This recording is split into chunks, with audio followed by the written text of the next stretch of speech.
Today, we explore how this date completely reshaped our world across five powerful dimensions: culture, education, finance, politics, and technology. This day proves that history never rests.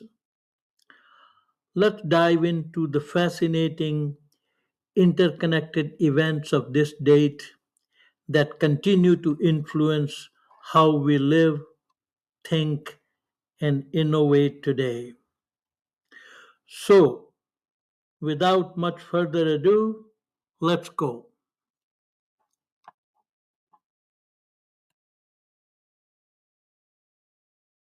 Imagine a single day where the most devastating political duel in American history, the birth of an iconic children's author, the fiery crash of a space station, and a horrific genocide all just collide.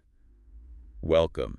Today we are taking you on a custom-tailored deep dive into just one date, July 11th. Yeah, we pulled from a massive stack of sources for this one. We did, yeah. UN reports, historical archives, even a vintage Apple press release. The mission here is to show how this specific date serves as a perfect microcosm of humanity, capturing our greatest creative triumphs and our darkest destructive tendencies. It really is a striking slice of time. It maps out the absolute extremes of human nature. Let's start at dawn on July 11, 1804 in Weehawken, New Jersey. This is when Vice President Aaron Burr fatally shoots former Treasury Secretary Alexander Hamilton. Right, and what stands out in the historical archives is the extreme lengths they went to for plausible deniability. Oh, it's wild. They hid the pistols in a portmanteau, which is basically a heavy leather traveling trunk, and they had their rowers literally turn their backs to the duel. Yeah, the legal logic was that if everyone had their backs turned, no one could swear in court they actually saw Burr pull the trigger. A deliberate legal loophole. Which, it protected Burr from a murder conviction, but the political fallout was inescapable. Absolutely inescapable. Hamilton's death fractured the Federalist Party he built, and the public outrage just obliterated Burr's career. It was basically a calculated act of mutual destruction. Yet humanity isn't solely driven by destruction, right? Fast forward to that exact same date in 1899, and we see the birth of E.B. White. The author of Charlotte's Web. Exactly. This is a man who gave us some of the most gentle, enduring works of American literature before passing away peacefully at his farm in Maine.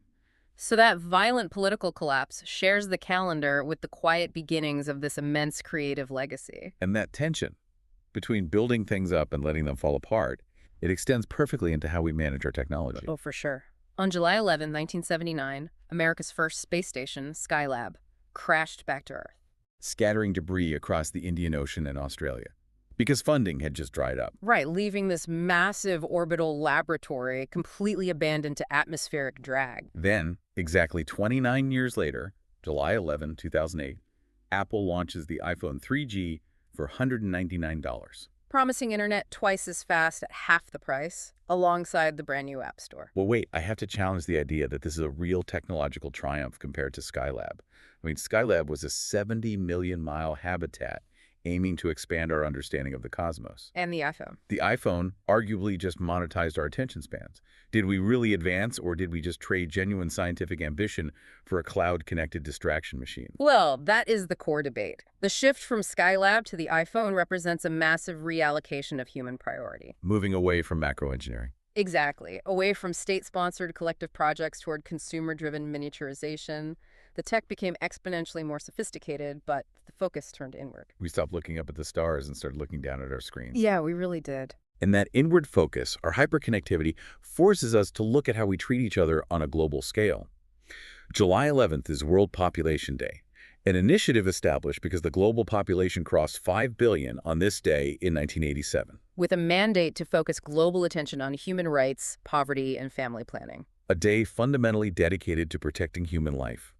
Yet, tragically, July 11 is also the anniversary of the 1995 Srebrenica massacre during the Bosnian War, where Bosnian Serb forces killed over 8,000 Bosniak men and boys. What makes this deeply paradoxical is that Srebrenica had been formally designated as a safe area by the United Nations. How does a globally recognized UN safe area fail so completely? The UN peacekeepers stationed there were lightly armed, vastly outnumbered, and repeatedly denied requested air support due to, Well, bureaucratic hesitation and unclear chains of command. So the international mandate to protect civilians just collapsed under the pressure? Yes, and international courts later legally recognized this systematic failure to protect human life as a genocide. The words in Europe since WWII. History clearly isn't just a sequence of random events. When you examine a single date like July 11th, you see the entire spectrum of our capacity. We have the ingenuity to put supercomputers in our pockets and write enduring literature. Right alongside the capacity to abandon scientific frontiers and commit unspeakable atrocities. It proves that our tools and our institutions are ultimately only as effective as the human intent behind them. Which leaves you with one final question to ponder. If a future historian looked back at whatever happens in the world on this upcoming July 11th, which side of human nature, creation, or destruction would they conclude is currently winning?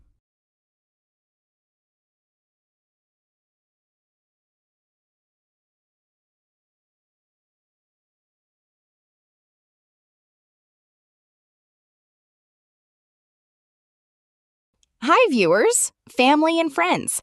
How did you like the content of this video? Like the video and subscribe to the channel. Please write in the comments your name and the place you are watching from. Since our viewing family is spread all over the world, it will be nice to know which city and the country you are watching from, so I can say hello to you. Science and technology. Reading and listening to the historical accomplishments on this date of those who have gone before us, I, as a professional engineer with interest in structural engineering, energy-efficient buildings, ICF construction, and as Google Docs expert with interest in spreadsheet-based solutions, draw inspiration to ask of myself the million-dollar question. What would I accomplish today? Think about the Japanese practice of Kaizen. Let me know in the comments. What would you accomplish today? Your subscribing to the channel inspires me to post more such videos. Thanks for your patronage. See you in the next video. Sincerely, Yogi Anand.